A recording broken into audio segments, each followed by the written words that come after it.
Hello दोस्तों, good afternoon, नमस्कार। आप सभी का एक बार फिर से बहुत बहुत स्वागत है आप सभी के अपने यूट्यूब चैनल परीक्षा की शिक्षा में। उम्मीद करता हूँ, आशा करता हूँ आप सभी जो है कुशल मंगल है, स्वस्थ है, अपनी तैयारी जो है बढ़िया तरीके से कर रहे हैं। तो जो भी क्लास में फर्स्ट टाइम आया है, पहली बार आए हैं, उन सभी को बता दीजिए कि हमारे चैनल पर जो आपकी बीएड प्रवेश परीक्षा 2025 की जो आपकी तैयारी साथ ही रेगुलर बेसिस पे करवाई जाए। तो जिसे भी तैयारी पूरी करनी है, कंप्लीट करनी है, चैनल को सब्सक्राइब करके हमारे साथ जुड़ जाइए। क्लास का समय देखिए, जीके जीएस की जो है सुबह 10 बजे डेली देखने को मिलती है। रीजनिंग की जो क्लास है दोपहर को 1 बजे देखने को मिलती है। कला की जो क्लास है 4 बजे, और हिंदी की जो क्लास है शाम को 7 बजे आपको देखने को मिलती है। तो आप सभी को इसी टाइम पर क्लास से जुड़ना है, तैयारी को पूरा और कंप्लीट करना है। नीचे डिस्क्रिप्शन से इंस्टाग्राम टेलीग्राम का लिंक मिल जाएगा, तो आप इंस्टाग्राम पे फॉलो कर लीजिएगा और टेलीग्राम चैनल को जाकर ज्वाइन कर। टेलीग्राम चैनल पर डेली बेसिस पे क्लास का अपडेट मिल जाएगा। बाकी जो एग्जाम का अपडेट आएगा आपको जो है टेलीग्राम चैनल के माध्यम से मिल जाएगा। तो आप लोग जो है इसको ज्वाइन करके, ठीक है। तो चलिए क्लास स्टार्ट करते हैं। इंट्रोडक्शन तो हो गया है, पहला क्वेश्चन आपके सामने दिया गया है। स्टार्ट करने से पहले क्लास को जिसने अभी तक देखी लाइक नहीं किया, क्लास को लाइक करेंगे, क्लास को अपने दोस्तों के साथ शेयर करेंगे, और जिसने अभी तक देखी चैनल को सब्सक्राइब नहीं किया है तो चैनल को सब्सक्राइब भी आप लोग कर लीजिएगा। चलिए पहले क्वेश्चन क्या दिया गया है। यदि वर्ष 2005 शनिवार का दिन शुरू हुआ तो 2011 निम्न दिनों में से किस दिन को जो है समाप्त होगा। चलिए, ये आपका 2005 क्या बोला है, 2005 का पहला दिन ना, यानी कि दिन जब शुरू, यानी कि पहला दिन, ठीक है। 2005 जब शुरू हुआ,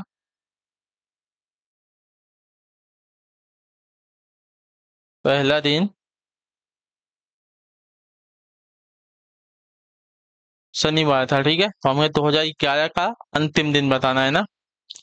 चलिए 2005, 2005 कैसा है, नॉर्मल ईयर है। तो 2006 का पहला दिन क्या होगा पता है आपको। 2006 का पहला दिन आपका हो जाएगा साथियों रविवार, क्योंकि नॉर्मल ईयर जब रहता है, जब नॉर्मल ईयर रहता है तो उसका अगला ईयर में सिर्फ एक दिन प्लस होता है, ठीक है। और लीप ईयर रहता है तो उसके अगले दिन में 2 दिन प्लस होता है, ठीक है। तो 2006 भी आपका क्या है, नॉर्मल ईयर है, ठीक है। तो 2006 भी अगर नॉर्मल, तो 2007 का पहला दिन क्या होगा, सिर्फ एक दिन प्लस होगा, एक दिन आगे जाएगा, तो आपका सोमवार हो जाएगा, ठीक है।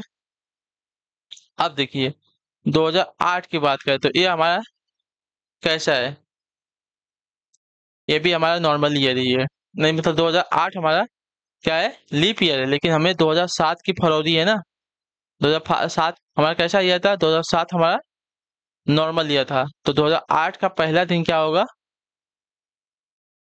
2008 का पहला दिन आपका हो जाएगा साथियों मंगलवार, ठीक है। 2008 का पहला दिन मंगलवार हो जाएगा, ठीक। अब देखिए, अब 2009 की बात करेंगे तो 2008 कैसा दिन था, लीप ईयर था, ठीक है। 2008 हमारा लीप ईयर था, तो यहाँ पे हमारा 2 दिन प्लस होगा, ठीक है। यहाँ पे हमारा 2 दिन प्लस होगा, तो सोमवार का मंगलवार, मंगलवार बुधवार, बुधवार के बाद आपका गुरुवार आ जाएगा, ठीक है। यहाँ पे आपका गुरुवार आ जाएगा, क्लियर। अब देखिए 2009 हो गया, अब 2010 पे जाते हैं। 2010 का पहला दिन ना, 2010 का पहला दिन, 2010 2009 कैसा था हमारा, नॉर्मल ईयर था, यानी कि एक दिन प्लस होगा, यानी कि शुक्रवार होगा, ठीक है। उसके बाद 2011 का पहला दिन देखते हैं। 2011 का पहला दिन, 2010 हमारा नॉर्मल ईयर था ना, तो शुक्रवार के बाद शनिवार का दिन आ जाएगा, ठीक है। 2000 पहला दिन। अब 2011 का अंतिम दिन ना, अंतिम दिन निकालना है हमको। तो चलिए 2011 का पहला दिन अगर शनिवार हुआ तो 2012 का पहला दिन कैसा होता, कौन सा होता, 2012 का पहला दिन कैसा होता। तो 2011 हमारा नॉर्मल ईयर था, यानी कि एक दिन प्लस होता, तो हमें मिलता रविवार, ठीक है। शनिवार के बाद रविवार मिलता, तो उससे एक दिन पहले हमें क्या मिल जाएगा, शनिवार मिल जाएगा, ठीक है। यानी कि 2011 का अंतिम दिन हमें शनिवार मिलेगा। क्लियर सभी को इसके बारे में, हाँ या ना। चलिए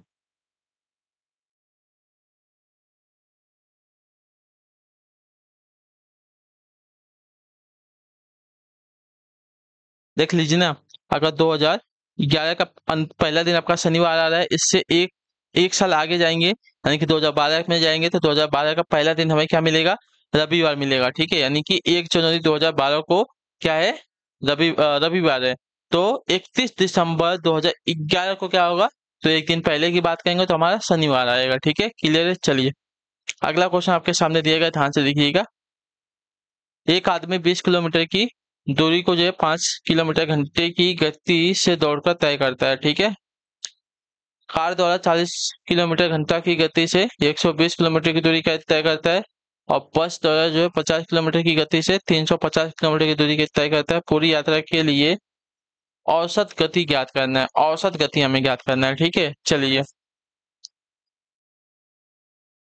पूरी यात्रा के लिए आदमी की औसत गति ना, तो देखिए पूरी यात्रा के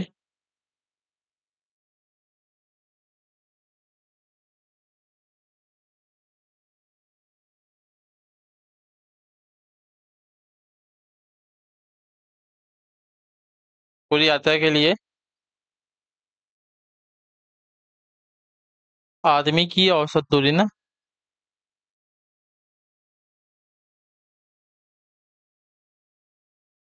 देखिए क्या करेंगे,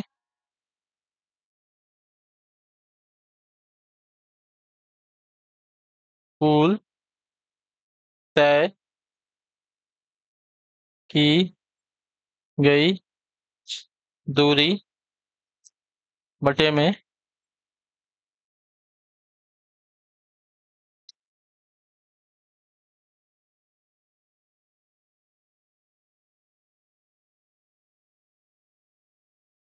कुल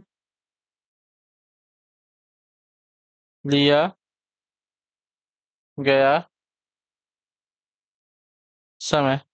कुल तय की गई दूरी कितनी है, देखिए 20 किलोमीटर की दूरी, फिर 120, फिर 350, ठीक है। पहले 20, फिर 120, फिर 350, ये कुल तय की गई दूरी है, ठीक है। अब देख कुल लिया गया समय, ठीक है।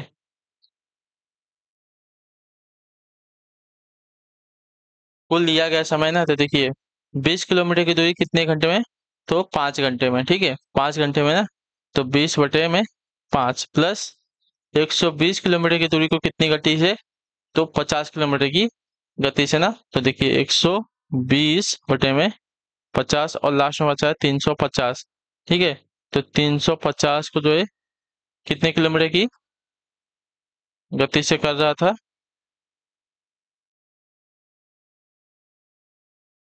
देखिए 350 को जो कर रहा था साथियों,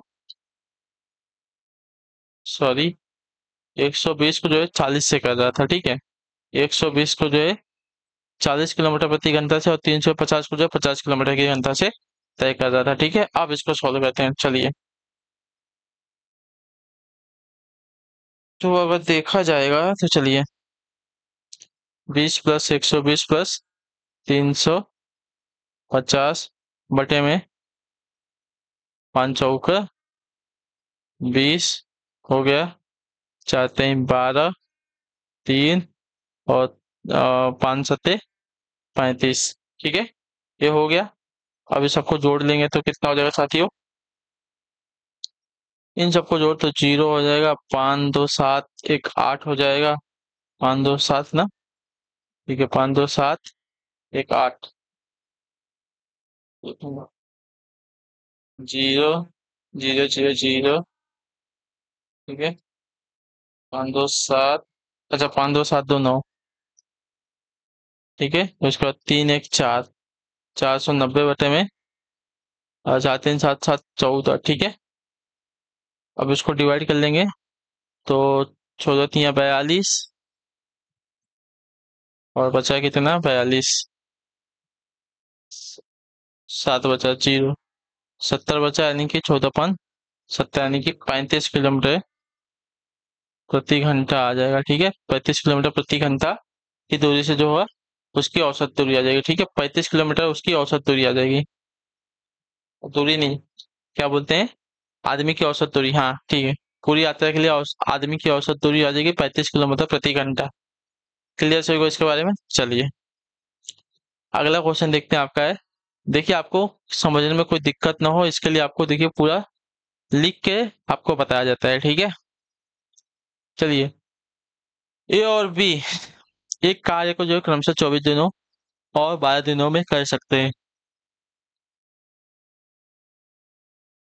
चलिए, तो ए की कार्य करने की क्षमता हमको पता चल गई कि 1/24 है और बी के कार्य करने की एक दिन की क्षमता 1/12 है, ठीक है। चलिए, ए बी और सी एक साथ उसी कार्य को जो 4 दिन में पूरा करते हैं, ठीक है। चलिए, क्लियर है। यदि कार्य को ए और बी के द्वारा एक साथ शुरू किया गया, वे केवल 3 दिनों के लिए कार्य करते हैं, ठीक है। उसके बाद शेष जो है कार्य सी द्वारा अकेले ही समाप्त किया गया, तो सी ने कितने दिनों के लिए कार्य किया हमें ये बताना है। चलिए, सी का एक दिन का कार्य हमें पहले पता करना पड़ेगा, क्योंकि ए और बी का हमें पता है, सी का नहीं पता है, ठीक है। तो सी का अगर हमें निकालना है तो ए और बी के कार्य को घटा देंगे कुल कार्य में से, तो हमें मिल जाएगा, ठीक है। चलिए, सी का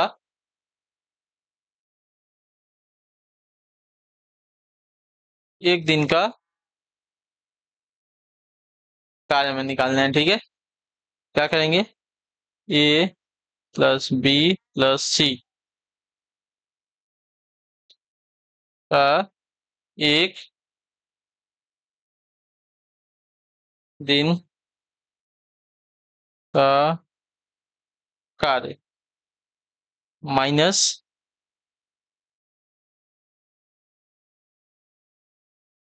ए का एक दिन का कार्य, ठीक है। ए का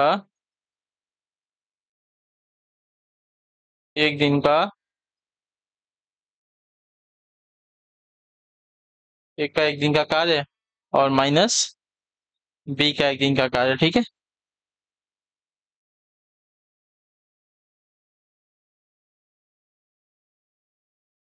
क्लियर है। अब देखिए, ए बी और सी एक ही काम को कितने दिन में कर रहे हैं, देखिए ए बी और सी एक साथ उसी कार्य को 4 दिनों में कर सकते हैं, ठीक है। 4 दिनों में कर सकते हैं, यानी कि इन तीनों की कार्य करने की क्षमता 1/4 है, ठीक है। माइनस ए की एक दिन के कार्य करने की क्षमता 1/12 और बी 1/12 1/24 1/24 है, ठीक है। 1/24 है और बी के कार्य करने की क्षमता 1/12 है, ठीक है। बी के एक दिन के कार्य की क्षमता 1/12 है। क्लियर। चलिए, इन सभी का एलसीएम निकाल लेंगे तो 24 हो जाएगा, ठीक है। और 4 छक्का 24, 24 एकम 24 और 12 दूनी 24, ठीक है। देखिए, तो हो गया 6 - 3/24 यानी कि 3/24 24 3/24 4 नहीं है, 3/24 3 एकम 3 3/24 यानी कि ये जो आ गई सी के कार्य करने की क्षमता आ गई, ठीक है। सी के एक दिन के कार्य करने की क्षमता कितनी है, 1/8 है, ठीक है। तो अतः अकेले जो है कार्य को 8 दिनों में पूरा कर सकता है, ठीक है। सी अकेले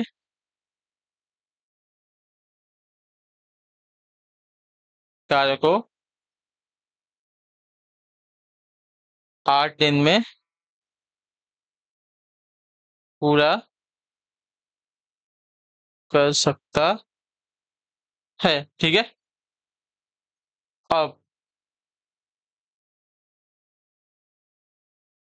ए व बी का एक दिन का कार्य, ए और बी का एक दिन का कार्य हमें निकालना है। तो ए जो है एक दिन में 1/24 और बी जो है 1/12, ठीक है। इन दोनों का एलसीएम भी कितना हो जाएगा, 24 हो जाएगा। ये हो जाएगा 1 और ये हो जाएगा 2, यानी कि 3/24, 3/24 हो गया ना, 1/8 आ गया ये भी, ठीक है। यानी कि ए और बी का 3 दिन का कार्य ना, एक दिन का कार्य हमें पता चल गया कि ए और बी का एक दिन का कार्य हमें पता चल गया कि 1/8 है। तो इसलिए ये हुआ बी का 3 दिन का कार्य हमें पता चल जाएगा। यहाँ पे कितना हो जाएगा, 3/8 हो जाएगा। ठीक है, क्लियर सभी को। एक दिन का कार्य 1/8 है, तो 3 दिन का कार्य आपका 3/8 हो जाएगा। चलिए, आप देखिए शेष कार्य की बात करते हैं। शेष कार्य, तो एक में से ये पूरा कार्य क्या है आपका, एक है। ठीक है, पूरे कार्य को हमने एक माना है। ठीक है, जिसमें से 3 दिन का कार्य हटा देते हैं, कितना बचता है, 3/8। ठीक है, हमें क्या बोला था, यहाँ पे वही बात है ना,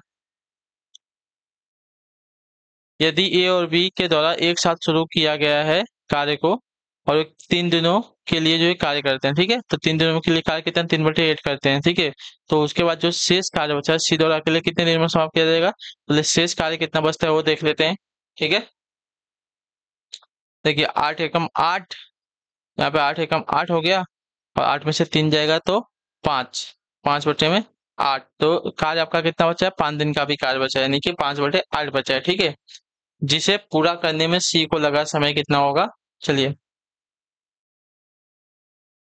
जिसे पूरा करने में सी को लगा समय 5/8। ठीक है, 5/8 था, और सी का अकेले का कार्य कितना था, 1/8 था। ठीक है, एक 5/8 गुणे 8 कर लेंगे। ठीक है, अब देखिए, अब इसको अगर सॉल्व करते हैं तो कितना हो जाएगा, 8 से 8 कट जाएगा। ठीक है, तो बचेगा कितना यहाँ पे, खाली आपका 5।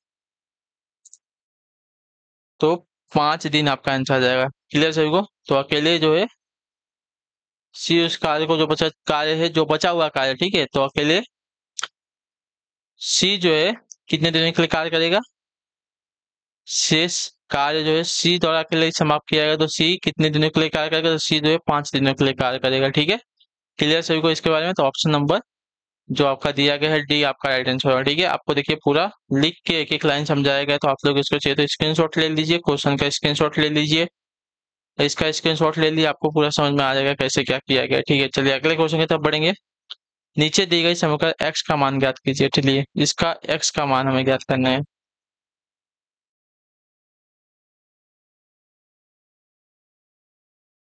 चलिए, x का मान हमें ज्ञात करना है। 3 सही 1/2 प्लस 5 सही 1/4 प्लस 0.065 प्लस 0.55 प्लस, अच्छा माइनस है उसके बाद,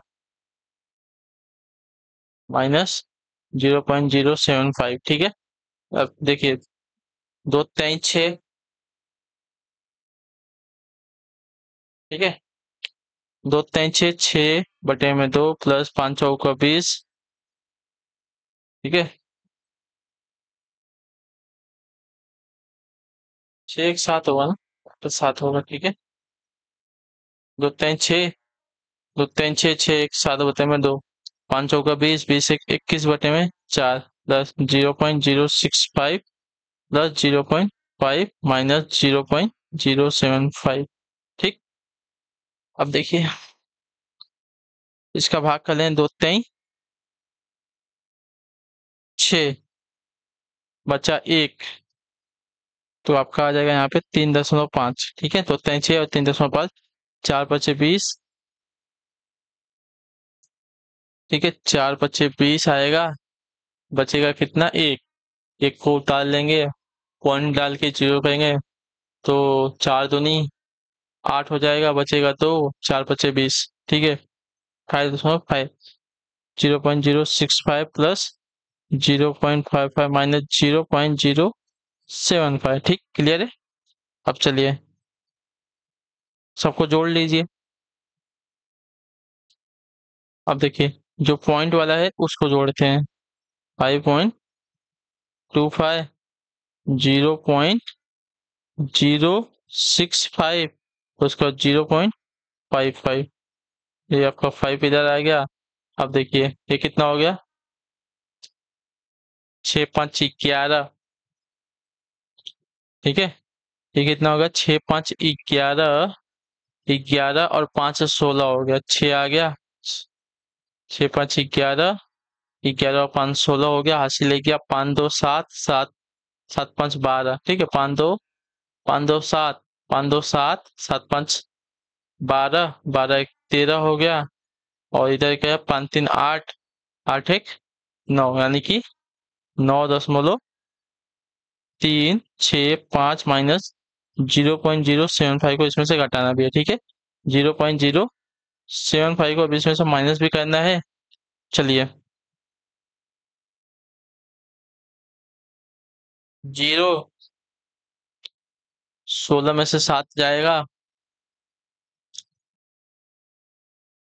9 बचेगा, ठीक है, यहाँ पे 2 बच जाएगा, 0.9, तो यहाँ पे जो लास्ट आंसर आएगा 9.290 आएगा, ठीक है, 9.290 आपका आंसर आएगा, तो ऑप्शन नंबर ए आपका राइट आंसर होगा, ठीक है, क्लियर से होगा इसके बारे में। चलिए, नॉर्मल सा कैलकुलेशन था, तो एक्स की वैल्यू आपको 9.290 आ जाएगी। यदि किसी विशेष वर्ष में 14 मार्च को सोमवार है, ठीक है, तो उसी वर्ष जो है 21 अप्रैल को कौन सा दिन आएगा। चलिए देखिए, बहुत ही क्वेश्चन है। 14 मार्च, मार्च जो 31 का होता है ना, 31 में से 14 घटा लो, कितना बचेगा,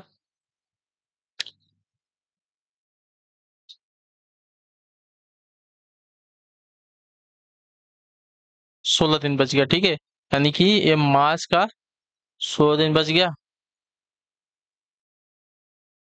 मार्च का 16 दिन प्लस एपीआर का 21 दिन, दोनों को जोड़ दो, 6 1 7, और ये कितना होगा, 3, बच्चे में 7, तो 7 7 चौक 28, 7 पचे 35, 7 पचे 35, यानी कि विषम दिन कितना बचेगा, 2, यानी कि रिमाइंडर हमारा 2 बचा, यानी कि 2 क्या है, विषम दिन है, ठीक है, विषम दिन, यानी कि इसको क्या कहेंगे, उठा के हम सोमवार में, अगर 14 मार्च को अगर सोमवार था, ठीक है, सोमवार जो है उसमें 2 दिन आगे जाएंगे, सोमवार से 2 दिन आगे जाएंगे, तो सोमवार से 1 दिन आगे जाएंगे तो आपका मंगलवार, और उसके बाद बुधवार, तो हमें बुधवार मिलेगा, ठीक है।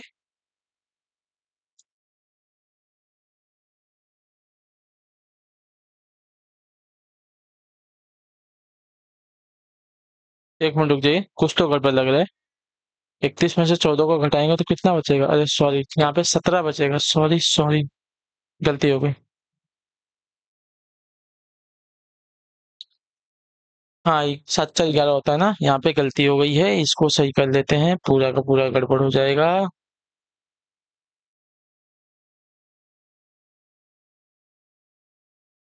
चलो, ये यहाँ पे 17 आएगा, ठीक है, यहाँ पे 17, ये 7, ठीक है, तो अब जोड़ेंगे तो कितना आ जाएगा, 7 1 8, और ये 3/7, यानी कि 7 5 35, तो 3 विषम दिन आएगा, तो अगर सोमवार था, तो सोमवार में 1 दिन, मंगलवार, बुधवार, गुरुवार मिलेगा हमें, ठीक है, तो हमारा आंसर गुरुवार आएगा, ना कि बुधवार, ठीक है। 31 में से 14 को घटाएंगे, कितना, 17 दिन शेष बचा है, ठीक है, मार्च में अभी 17 दिन शेष बचा है, और 21 अप्रैल तक हमें जाना है, ठीक है, तो एक 17 और 21 को जोड़ लेंगे, आपका 38 होगा, 38 को 7 से डिवाइड करेंगे तो 3 रिमाइंडर, यानी कि 3, वहाँ जो है विषम दिन बचेगा, तो 3 दिन हम जो है सोमवार में आगे जाएंगे, तो हमें गुरुवार का दिन मिल जाएगा, ठीक है। चलिए, छठा नंबर क्वेश्चन आपके सामने है, ध्यान से देख के उत्तर देंगे। क्या दिया गया है, कुछ लोग एक कतार में खड़े हैं, वैशाली आगे से 10वें स्थान पर है और पीछे से 32वें स्थान पर है, ठीक है, यानी कि 10 और 32 कितना होगा साथियों, 32 32 यानी -1, तो यानी कि पंक्ति में कुल जो है 31 लोग खड़े हैं, ठीक है। वसंत पीछे से 23वें स्थान पे है, वसंत का आगे से स्थान कितना हो जाएगा। चलिए, बहुत इजी क्वेश्चन है, इससे इजी क्वेश्चन नहीं आएगा। कुछ लोग कतार में खड़े हैं, वैशाली का आगे से स्थान, तो पंक्ति में कुल लोग कितने खड़े हैं, ठीक है, पंक्ति में कुल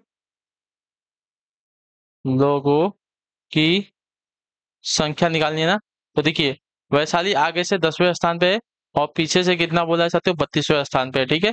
32वें स्थान पे है, ठीक है। इसको माइनस कर लेंगे, ठीक है। वैशाली का स्थान में यहाँ से पता चल जाएगा, ठीक है।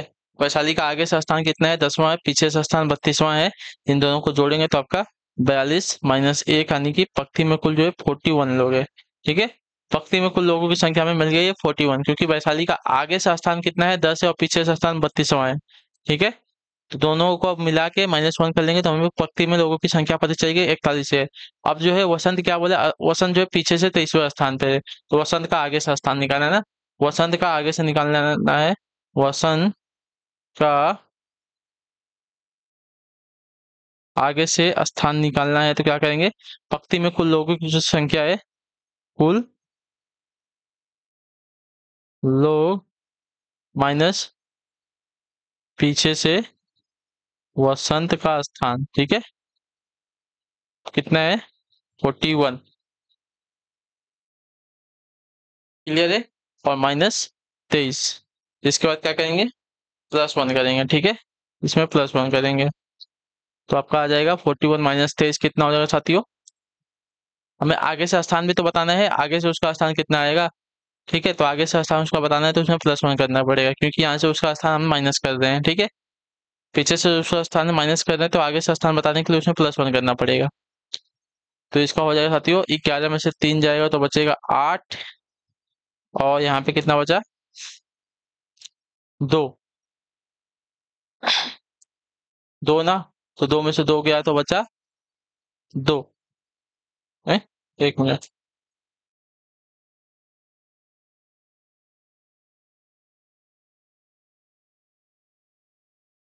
यहाँ पे 1 बचेगा ना, सॉरी, यहाँ पे 2 थोड़ी बचे। 3 में से 2 जाएगा तो 1 बचेगा यहाँ पे, ठीक है। +1, यानी कि आगे से वसंत का स्थान कितना आ जाएगा साथियों, आ जाएगा 19, ठीक है। आगे से वसंत का स्थान 19 आ गया। वसंत का आगे से स्थान ज्ञात करें और वसंत और वैशाली के मध्य कितने लोग हमें बताए, ठीक है। अब देखिए, अब इन दोनों के मध्य के लोग, ठीक है। वसंत और वैशाली के मध्य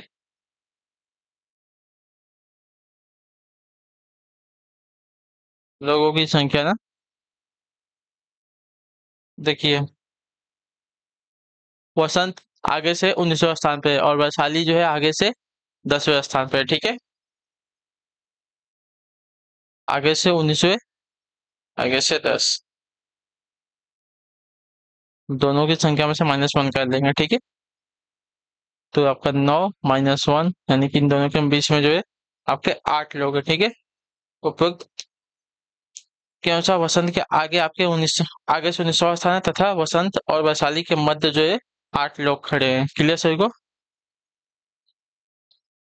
वसंत का स्थान जो 19वां है आगे से, और उन दोनों के मध्य वैशाली और वसंत के मध्य के लोगों की संख्या आपकी 8 है, ठीक है। क्लियर है सभी को, चलिए। चलिए, क्या थे, एक निश्चित कोड भाषा में कोड को इस प्रकार लिखा जाता है तो उसी कोड भाषा में बिल को किस प्रकार लिखा जाएगा, ठीक है। देखिए, सी का बी -2, ठीक है। ओ का एन -1, ठीक है। डी का सी -1, और वहाँ पे -1 है ना, -2 थोड़ी है, -1 है। इसमें भी ई का डी -1 हुआ, ठीक है। बी का ये हो जाएगा, आई का जी हो जाए, जी एच आई ना, एच हो जाएगा, ठीक। यल का जे हो जाएगा, और यल का जे हो जाएगा, ठीक है। तो ए एच जे क्या है, जे आई जे के यल होगा, अरे यल है ना, यल है तो के आएगा यहाँ पे, ठीक है। यल है तो के आएगा। यल 12 पे आता है, के 11 पे आता है, ठीक है। के आएगा। चलिए, अगला क्वेश्चन देखते हैं आपका। एक व्यक्ति को ऐसा करते हुए राघवी ने कहा, वह मेरे पिता की माँ की इकलौती बेटी का इकलौता भाई है। चलिए, वह व्यक्ति जो है राघवी ने कहा, वह मेरे पिता यानी कि राघवी के पिता की माँ, राघवी के पिता की माँ ना, ये राघवी के पिता की माँ की इकलौती बेटी,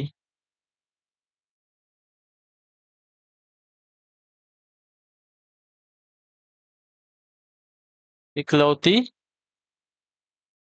बेटी का भाई है। ठीक है, देखिए, वह मेरे पिता की माँ की इकलौती बेटी का इकलौता भाई है। ठीक है, उस व्यक्ति का राघवी से क्या संबंध हो जाएगा? तो राघवी के पिता की माँ की इकलौती बेटी, ठीक है, यानी कि राघवी की दादी की बेटी हो जाएगी। ठीक है, क्लियर है ना? तो यहाँ पे देखा जाएगा, तो यहाँ पे वह बेटी का इकलौता भाई है, यानी कि राघवी के पिता जो है राघवी की दादी की बेटी के इकलौता भाई है ना, तो क्या हो जाएगा यहाँ पे पिता का संबंध हो जाएगा। ठीक है, तो वह व्यक्ति जो है राघवी के पिता है। क्लियर है? वह व्यक्ति जो है राघवी के पिता की माँ के इकलौते पुत्री का इकलौता भाई, अर्थात राघवी की बुआ का इकलौता भाई, और बुआ का इकलौता भाई पिता कहलाता है। ठीक है, वह व्यक्ति जो है राघवी का पिता होगा। क्लियर है? चलिए, तो इसी के साथ जो आपकी क्लास है आज की यहीं पे कंप्लीट करते हैं। आई होप कि आपको क्लास जो अच्छी लगी, अच्छी क्लास को लाइक कर दीजिएगा, चैनल पर पहली बार तो चैनल को सब्सक्राइब कर लीजिएगा, और अपना फीडबैक जो है क्लास का नीचे कमेंट पे दीजिएगा। और बहुत जगह का कमेंट आ रहा है जो है क्या बोलते हैं प्रीवियस ईयर क्वेश्चन कराने का, तो देखिए प्रीवियस ईयर क्वेश्चन मैं कराता हूँ, लेकिन जब एग्जाम नजदीक आता है तब कराता हूँ। जब 4-5 दिन एग्जाम को रहता है तब कराया जाता है। उसमें क्या है कि प्रीवियस ईयर्स के क्वेश्चन से आपके जो है प्रीवियस ईयर्स के पेपर्स जो आपके क्वेश्चन पूछे जाते हैं, इसके वजह से आपको जो है लास्ट में कराया जाता है। ठीक है, तो इसके लिए आप लोग चिंता मत कीजिए, आपका जो है क्वेश्चन करा दिए जाएंगे। ठीक है, चलिए, तो हम आपसे मिलते हैं आपकी अगली क्लास में। तब तक के लिए टाटा बाय बाय, जय हिंद, जय भारत। आपसे क्लास से जुड़ने के लिए बहुत बहुत ही धन्यवाद। चैनल को सब्सक्राइब करके जाइएगा। ठीक है।